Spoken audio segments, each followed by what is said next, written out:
Hello students, welcome to Indus Rangers online classes. हमने अपने previous lecture में refractive index को डिफाइन कर लिया था, उससे रिलेटेड क्वेश्चंस को किया था। हमें रिफ्रैक्टिव इंडेक्स अगर पता हो तो हम speed of light in that medium find कर सकते हैं। अब देखिए आपका है नेक्स्ट स्नेल्स लॉ। ठीक है, नेक्स्ट है आपका स्नेल्स लॉ। स्नेल्स लॉ देखिए क्या बोलता है। स्नेल्स लॉ ये बोलता है कि अगर आप रिफ्रैक्शन करवा रहे हो लाइट का between two medium of different refractive index, दो मीडियम के बीच में अगर लाइट रे ट्रेवल कर रहा है तो रिफ्रैक्शन होगा ही, जाहिर सी बात है, रिफ्रैक्शन आप करवा रहे हो। और उनका रिफ्रैक्टिव इंडेक्स अगर डिफरेंट हो, अलग अलग हो, तो फिर sine I upon sine are is equal to, ठीक है, mu two upon mu one. ये यानी कि हम ये बोलना चाह रहे हैं बच्चों कि आपका रे, ठीक है, अगर आपका रे इंसिडेंट हुआ है, जैसे कि फॉर एग्जांपल ये आपका रे इंसिडेंट होता है, ये नॉर्मल है, ये रे इंसिडेंट होता है, एंगल ऑफ इंसिडेंस, इसे इस रास्ते से जाना था, ये मान लेते हैं ऐसे रिफ्लेक्शन होते हुए चला गया, ये आपका एंगल आर। ठीक है बच्चों, तो अब यहाँ पे आपका क्या हो जाएगा, sine i by sine r की बात बोलते हैं। तो sine i by sine r यानी वही चीज़, ये इसका आई, ठीक है, आई यानी ये एंगल, इसका साइन, और आर यानी कि इसका, equal to mu two upon mu one. तो म्यू टू हो जाएगा, देखो जिस मीडियम में रे जा रहा है ये म्यू टू और ये आपका म्यू वन। इसी स्नेल्स लॉ को देखो, जो कंफ्यूजन है धीरे धीरे जिस लेवल पे क्लियर करते चल रहे हैं। अगर वही रे उल्टा चलाते, यानी कि अगर यहाँ से चलाते आप रे, ठीक है, अब थोड़ा सा डायग्राम चेंज होगा तो समझ लेना है आप लोग को। अगर हम लोग रे यहाँ से चलाते तो रे यहाँ से चलाते तो बच्चों ये आपका क्या हो जाता आई, और ये बच्चा लोग हो जाता आपका आर। ठीक है, ये होता आई और ये होता आपका आर। तो अब इसके बाद आपका क्या होगा, देखिए म्यू टू और म्यू वन तो रहेगा ही। अब ध्यान समझिए, sine i by sine are, ठीक है, sine i by sine r. अब रे जा किस में रहा है, म्यू वन में ना, ठीक है, जिसमें रे जा रहा है वो म्यू वन और जिससे जाता है वो म्यू टू। तो अब इसी को आप लिखोगे, मतलब कि इस कंडीशन के लिए, इस वो तो प्रीवियस कंडीशन का था, ये जो हमने लिखा था इस कंडीशन के लिए sine I upon sine are is equal to, हम लोग का भी हो जाएगा आपका mu two upon mu one upon mu two. तो कुल मिला जुला के देखो, जो वन और टू लिखते हो ना, तो अब यहाँ पे वन और टू क्या हो जाएगा, अब ये हो जाएगा आपका, ठीक है, टू, और ये हो जाएगा आपका वन। यानी हम ये बोलना चाह रहे हैं, हम यहाँ पे आपको थोड़ा सा कंफ्यूजन हटाने के लिए इसका नाम दे देते हैं। मान लेते हैं ये रेयर मीडियम है म्यू वन और मान लेते हैं डेंसर मीडियम है म्यू डी। ठीक है, तो आपका mu two upon mu one, तो म्यू रेयरर काम करेगा सेकंड मीडियम का और म्यू डेंसर काम करेगा फर्स्ट मीडियम का। तो बेटा सीधी सी बात हम ये बोलना चाह रहे हैं, वन और टू डिपेंड करता है किस मीडियम से रे जा रही है और किस मीडियम में जा रही है, किस मीडियम से रे जा रही है और किस मीडियम में जा रही है। तो ये हमने यहाँ पे लिख दिया। ठीक है, ये हमारा स्नेल्स लॉ। इसी पे फिर वर्क करते हैं। ठीक है, अब इसे वर्क करते हैं तो यहाँ पे देखिए mu two upon mu one की बात बोले तो क्या हो जाएगा, mu two upon mu one यानी सी अपॉन वी टू अपॉन, अब ये क्या हो जाएगा सी अपॉन वी वन बोल सकते हैं, सी से सी कट और ये रेसिप्रोकल हो जाएगा, यानी कि v one upon v two. ठीक है, v1 upon v2। v1 v2 क्या है, speed of light in the particular medium. तो ये भी बोला जा सकता है बच्चों, ऑब्जेक्टिव टाइप में अगर पूछा जाए तो ये भी कहा जाता है which of the following is the Snell's law. Sine i by sine are is equal to mu two upon mu one, तो समझ में आ रहा है। ठीक है, या फिर sine i by sine are is equal to v1 upon v2 where v1 v2 is the speed of light in the respective mediums, तो ये भी सही है। ठीक है, अब स्नेल्स लॉ आप लोग को समझ में आ गया। तो चलिए थोड़ा सा आगे आते हैं।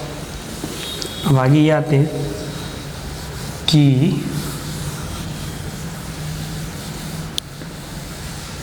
स्नेल्स लॉ के हेल्प से, जैसे मान लीजिए फॉर एग्जांपल बच्चों, अब कुछ क्वेश्चंस को आपको बता रहे हैं। जैसे क्वेश्चन नंबर 1 आपका फॉर एग्जांपल यहाँ पे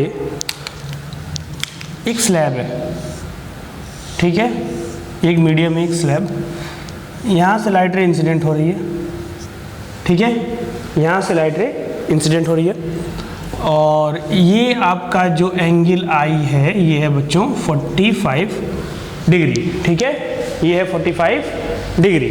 अब आपको बताना है अगर इसका रिफ्रैक्टिव इंडेक्स बच्चों म्यू है √2, थोड़ा सा कॉम्प्लेक्स करा रहे हैं, फिर इजी वाला भी कराते हैं। अगर इसका रिफ्रैक्टिव इंडेक्स है √2 तो एंगल ऑफ रिफ्रैक्शन यानी आर की वैल्यू बताइए। तो आप जानते हो एयर से रे आ रही है तो एयर के लिए 1 हो जाएगा, रिफ्रैक्टिव इंडेक्स μ1 यानी एयर की वैल्यू। अब μ1 कौन हो गया, एयर का रिफ्रैक्टिव इंडेक्स। μ2 कौन हो गया, इस जो भी मीडियम, ये ग्लास जो भी आपने लिया, तो हम जानते हैं म्यू, देखो अब जो आपको याद करो सिंस लॉ क्या था, sine I upon sine are is equal to μ2 upon μ1, तो ये इधर जाएगा, ठीक है। तो इसको कैसे लिख सकते हो, इसको ऐसे भी तो लिख सकते हो ना, μ1 sine I is equal to μ2 sine are, ठीक है। μ1 साइन आई की बात बोले तो √2, ठीक है, साइन आई कितना, साइन 45, कैसा ही लिखा हमने, ध्यान से देखिए μ1 की बात कह रहे हैं बच्चों, कभी भी इस बात को ध्यान दीजिएगा। μ1 की बात करो यार, आ तो रहा है फर्स्ट मीडियम किससे, एयर से ना, तो यहाँ के लिए तो म्यू की वैल्यू 1 होगी। इसी में ज़्यादातर बच्चे गड़बड़ करते हैं और चीज़ें फंस जाती है। चाहे कितना भी कॉम्प्लेक्स क्वेश्चन हो, स्नेल्स लॉ से आप कर सकते हो। एक रिफ्रैक्शन पे आता, 2 पे आता, सारे वीडियोज़ अपलोड करेंगे हम, पाइप वाले का भी अपलोड करेंगे, उसका प्रिज्म वाले का भी करेंगे। लेकिन आप लोग उसमें ये चीज़ देख सकते हो, ये चीज़ फील कर सकते हो कि जितना अच्छे से आप स्नेल्स लॉ लिखना जानोगे उतना अच्छे से चीज़ें ईजी होती जाएंगी। तो यहाँ पे देखिए μ1 हमने लिखा है, μ1 हम लिख के √2 लगा दिए, μ2 जिसमें रे जाती है कभी भी ना बेटा वो सेकंड मीडियम होता है, यानी √2 यहाँ पे नहीं रहेगा, यहाँ पे क्या रहेगा 1, यानी एयर का refractive index is equal to μ2 यानी √2, और साइन आर तो हमें ढूंढना ही है, ठीक है। तो अब यहाँ पे क्या हो जाएगा 1 upon √2 is equal to √2 sine r, √2 इधर आएगा तो क्या आ जाएगा 1 अपॉन √2 इंटू √2 क्या 1 upon 2 is equal to sine r. अब देखो बच्चों 1 अपॉन 2 कब होता है, साइन 30 डिग्री, यानी कि आर बराबर यहाँ से हम लिख सकते हैं direct r is equal to 30 degree. तो ध्यान से देखिए एयर से √2 की वैल्यू 1.4 और एयर का 1, यानी एयर से डेंसर है, रेयर से डेंसर रह जाती है, तो जाहिर सी बात है angle of refraction angle of incidence से छोटा होगा। तो यार छोटा है ये 30 है, ये 45 है, ठीक है। यानी कि आपने जो एजम्पशन किया है, आपने जो एजम्पशन किया था, जो आप जानते थे रिफ्रैक्शन के बारे में, वही स्नेल्स लॉ बता रहा है, यानी कि ये सही है, ठीक है। अब आगे चलते हैं, इस स्नेल्स लॉ को एक हिसाब से और पढ़ सकते हो। देखो जैसे मान लो एक बात बोले तो यार ये एक मीडियम, ये दूसरा मीडियम, ये तीसरा मीडियम और ये चौथा मीडियम, ये 4 मीडियम्स हैं, ठीक है। तो 1 2 3 और चौथा ये medium A, medium B, medium C, medium D. इसका रिफ्रैक्टिव इंडेक्स μ1, इसका μ2, इसका μ3, इसका μ4। अब देखिए अगर बेटा यहाँ से आपका रे चल रहा है, ये हमने रे इंसिडेंट करा है ए बी, ठीक है। अब मान लेते हैं थोड़ा सा नीचे से इसको कराना पड़ेगा बच्चों, ये हम रे इंसिडेंट कराए यहाँ पे ए बी। अब ये ए बी रे इस पे आती है, ठीक है, इधर गई, फिर ये इसके बाद इधर गई, फिर ये इधर गई, फिर इधर निकली सी डी। अब क्वेश्चन ये है इफ सी डी, ध्यान से समझिए, if C D becomes parallel to A B, if C D becomes parallel to A B, यानी कि रे जब इमर्ज आउट हो रही है चौथे मीडियम में तो वो ए बी के पैरेलल हो जा रही है। तो आपको μ1 और μ4 या फिर विच of the following is correct, इनमें से कौन से करेक्ट होंगे इनके बीच में, या फिर रिलेशन क्या होगा रिफ्रैक्टिव इंडेक्स के बीच में। एक ही क्वेश्चन को 3-4 बार एग्जामिनेशन में आ चुका है, आपसे ये पूछेगा which of the following is correct, या what is the relation between μ1, μ2, μ3 and μ4, ये भी बोला जा सकता है, या what is the relation between μ1 and μ4।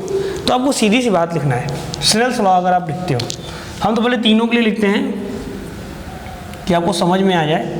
देखो ये नॉर्मल खींचा हमने, ये हमने नॉर्मल खींचा, ये भी हमने नॉर्मल खींचा। मान लेते हैं तीनों का एंगल अलग अलग है, देखने में भले एक जैसा लगे, ये θ1 ये θ2, ये θ3 और ये आपका θ4।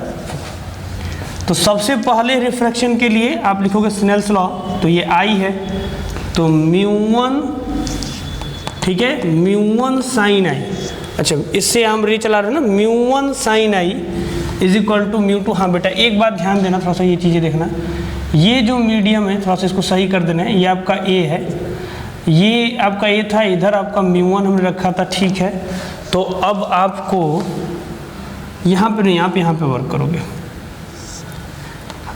इसको पीछे करना था, लेकिन इसको पीछे ना करके हम इसको कर रहे हैं, आप यहाँ पे वर्क कर सकते हो।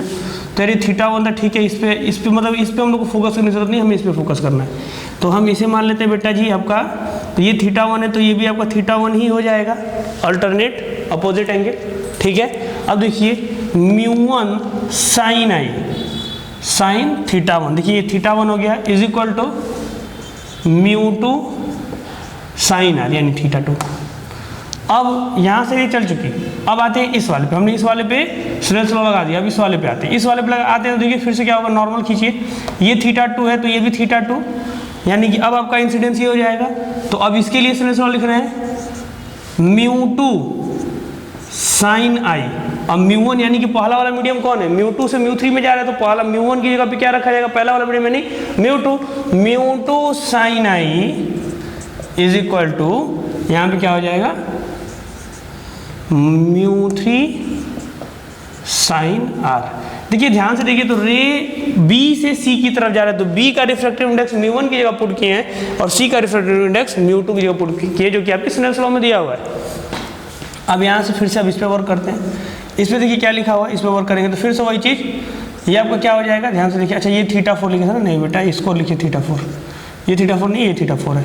अब ये भी अगेन θ3 उसी तरीके से अल्टरनेट इंटीरियर एंगल, तो θ3 हो गया। तो फिर अब यहाँ पे लगाते हैं, तो यहाँ पे μ1 sin I is equal to μ2 sin R। यार ध्यान से देखो, तो ये इसके इक्वल है और यही जो लिखा हुआ है ऊपर, क्या वही चीज़ यहाँ लिखा हो रही है, इसके इक्वल है और ये इसके इक्वल है। इसका मतलब कि देखो सीधी सी बात बोला क्या जा रहा है, बोला ये जा रहा है μ1 sin θ1 is equal to μ2 sin θ2 is equal to μ3 sin θ3 is equal to μ4 sin θ4। एक तो इम्पॉर्टेंट होता है ये, ठीक है। इसी के साथ आपको पूछा गया पहले और लास्ट मीडियम के बीच रिलेशन निकालने को, तो आप इनको एक साथ लिखो, यानी μ1 sin θ1 is equal to μ4 sin θ4 लिखोगे। अब बोल रहा है कि यार ये पैरेलल हो गया, जब पैरेलल हो जाने का मतलब ही है कि θ1 इज इक्वल टू θ4, तो जब ये इक्वल हो गया तो साइन का वैल्यू भी इक्वल रहेगा, यानी काट देते हैं। तो यहाँ पे क्या आया, μ1 इज इक्वल टू μ4, ठीक है। सेम इसी तरीके से